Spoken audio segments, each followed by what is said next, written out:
бабе лето шло не впрок, и соловьи молчали, и запах кирзовых сапог преследовал ночами.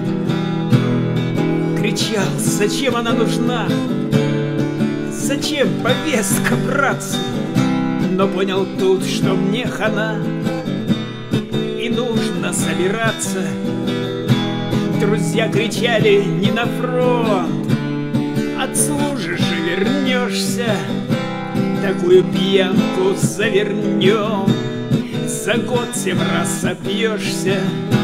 Я улыбался, пил до дна, им подливал, чтоб пили, но понимал одно — хана. Они уже забыли.